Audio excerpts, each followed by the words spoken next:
Most people misunderstand strategic bombers in World War II. They think bombers were just flying artillery, big planes, big bombs, big formations. That's still shallow, because World War II bombers were not weapons. They were industrial instruments. Let's focus on one aircraft, the B-17 Flying Fortress.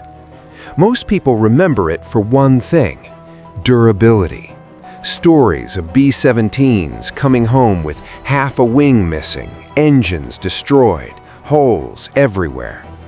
That image became legend, but the legend hides the real purpose. The B-17 was not designed to survive heroically. It was designed to be lost. That sounds brutal, because it was. The American calculation was cold and precise. Bombers would be shot down, crews would die, aircraft would not come back, and that was acceptable, as long as production stayed ahead of losses. This is where the mindset shifts completely. Germany treated bombers as scarce assets. America treated bombers as consumables. The B-17 was not optimized for elegance, not for speed, not for comfort. It was optimized for standardization, ease of assembly, repeatability, mass output. Every rivet mattered. Every process step was timed. Every component was interchangeable. The B-17 was built for factories, not air shows. At peak production, the United States built a B-17 every 90 minutes. Not per day, not per week, per hour and a half. That number alone explains the war. German planners looked at bomber losses and saw success. American planners looked at the same losses and asked one question: can we replace them faster? The answer was always yes. Now understand what strategic bombing really was. It was not about accuracy. It was not about precision. It wasn't even about destruction alone.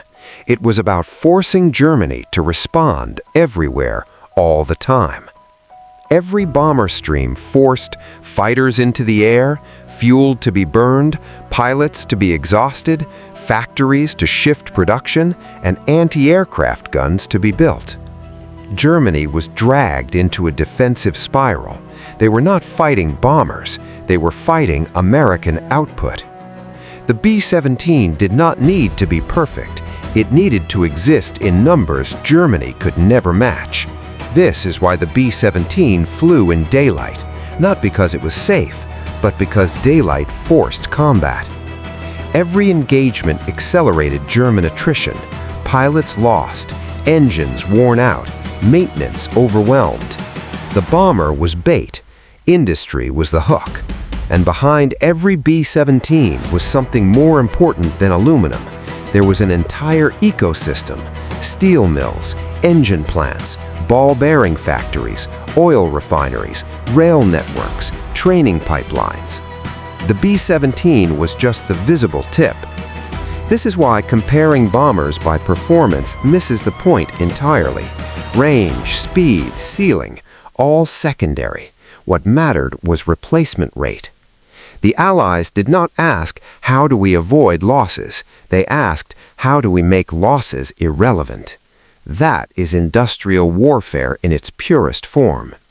The B-17 did not win the war by bombing alone. It won by forcing Germany to fight an economy it could not outproduce.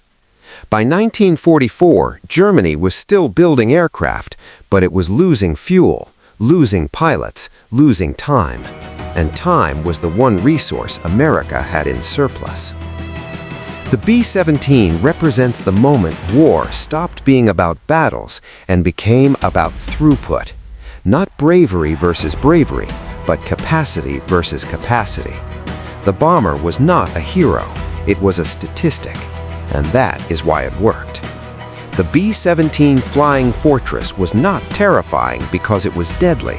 It was terrifying because it kept coming.